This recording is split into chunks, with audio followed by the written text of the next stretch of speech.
मध्य प्रदेश के भीतरी हिस्से में बसा ये मडोर गांव टीकमगढ़ जिले से करीबन 100 किलोमीटर दूरी पर स्थित है। जिला मुख्यालय से बहुत दूर होने के कारण मडोर में विकास के कार्यों की गति काफी धीमी थी तथा आजीविका की कमी होने के कारण लोग पलायन की तरफ आकर्षित हो रहे थे।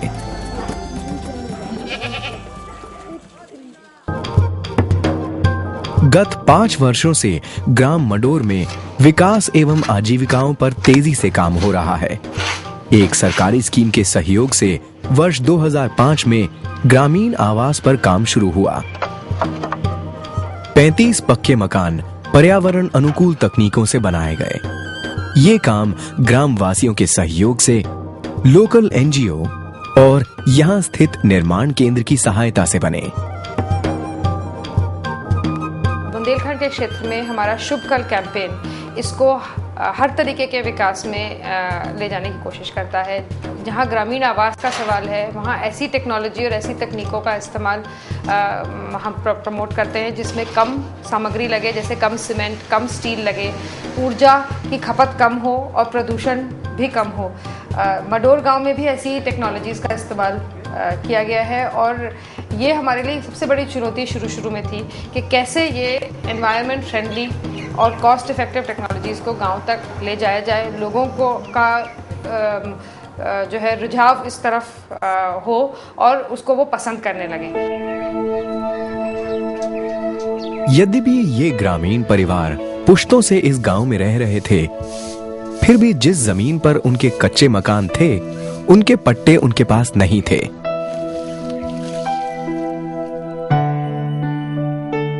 जमीन के कागज ना होने के कारण नए मकानों के लिए, जो कि प्रोजेक्ट और ऋण की सहायता से बनाए जाने वाले थे, एक चुनौती बन गया था। वो वहां रहने वाले परिवारों की पुश्तैनी जमीन थी। इसे मान्यता देते हुए पंचायत ने उन्हें एफिडेविट दिया। इस एफिडेविट के सहारे अब बैंक भी इस गांव में आवास के लिए लोन देने के लिए तैयार थे।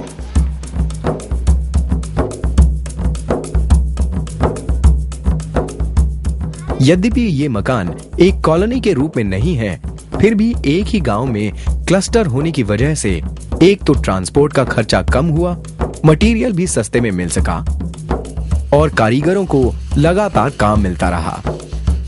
इस क्लस्टर को देखकर अन्य परिवार भी इस प्रकार के मकानों की मांग करने लगे और अब इस गांव में कम लागत और पर्यावरण अनुकूल तकनीकों से बने मकानों की संख्या 35 से बढ़कर 53 हो गई है।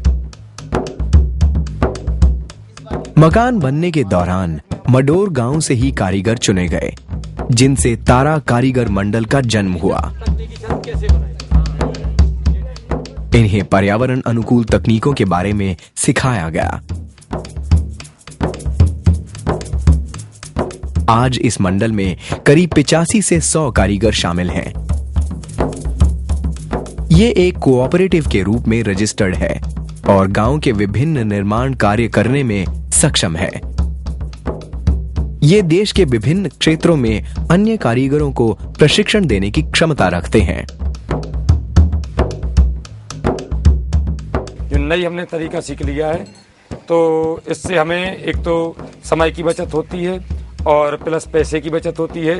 जैसे कोई मकान 10,000 का बन रहा तो अब ये 8,000 में बनता है।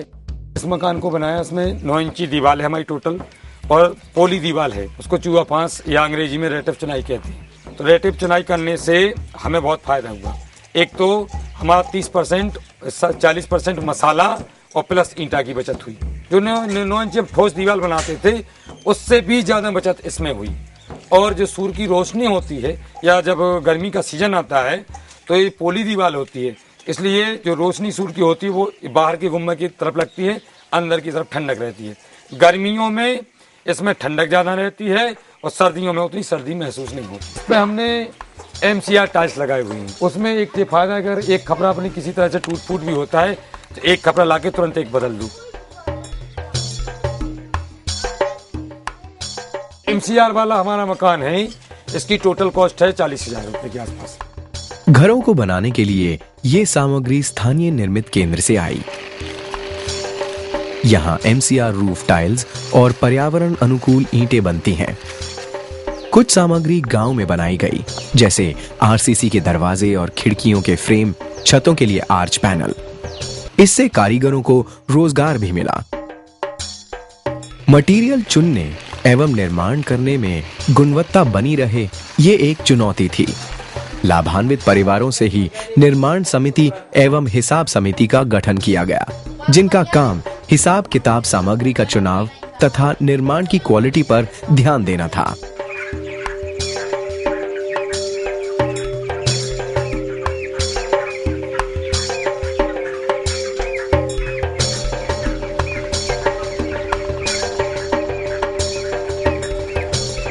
या घर बनेगा सो ना पानी चुचात, ना गंजा पड़त, ना कुतियाँ पड़त।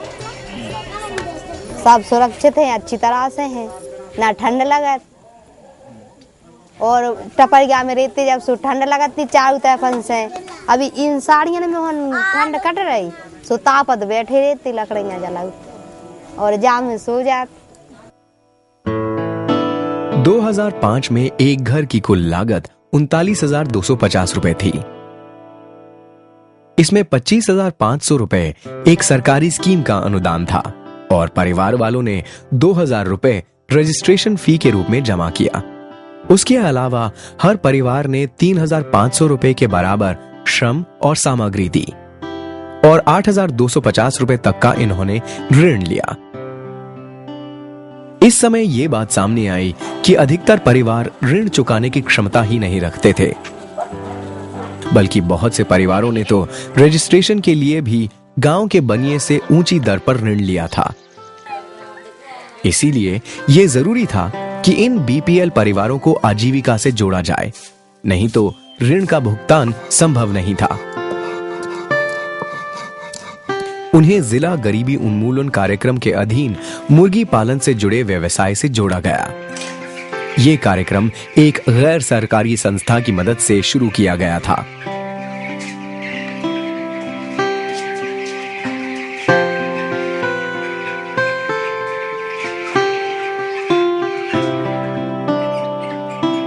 आज गांव में करीब 120 पोल्ट्री फार्म हैं। आमदनी इतनी हो गई कि हमको हर माह के एक पोल्ट्री फार्म से 18-19 से 2,000 तक रुपया हमको मिल जाते हैं। इसलिए कि हमको पोल्ट्री फार्म वालों ने हमको एक बाई के नाम से 2 पोल्ट्री फार्म शुरू कर दी कि एक पोल्ट्री फार्म से उसको भुगतान नहीं होता है, तो दोनों साथ में बनते हैं, तो एक पोल्ट्री फार्म का अपनों वो पैसा कटाती है मकानों को, और एक पोल्ट्री फार्म को अपनों घर ले आती है, तो अपनों घर को भुगतान सारों कर लेती है।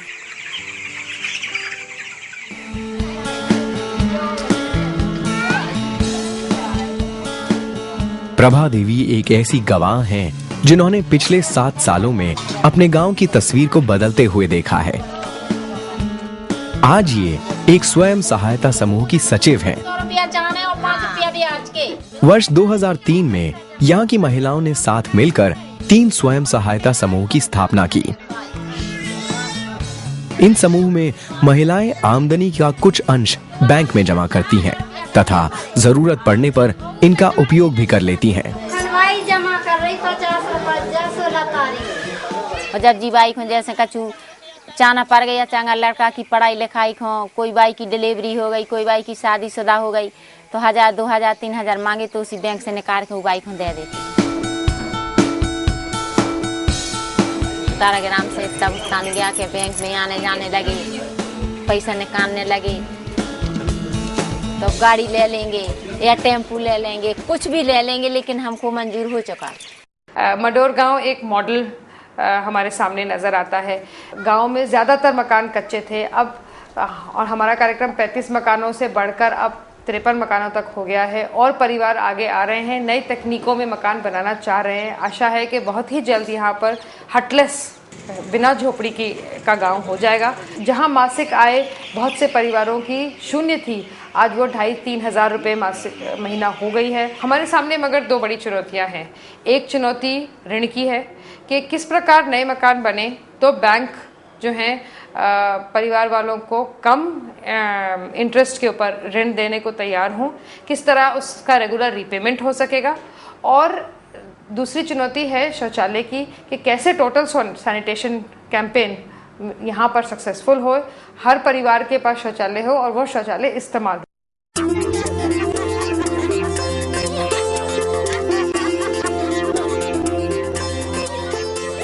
बहुत अच्छा है, मडोर गांव हमारा अच्छा है। मडोर अब एक आदर्श गांव बनने की राह पर है। साथ ही साथ ये अपने आसपास के क्षेत्रों के लोगों को एक नई प्रेरणा दे रहा है, एक नए जीवन की शुरुआत करने के लिए। राम राम जी, हमारा घर। अब कोई नहीं कहता है कि आदिवासी हैं, सब कोई कहता जे हैं आदिवासियों के मकान जी तो जा लगते हैं कि भले आदमी के होंगे।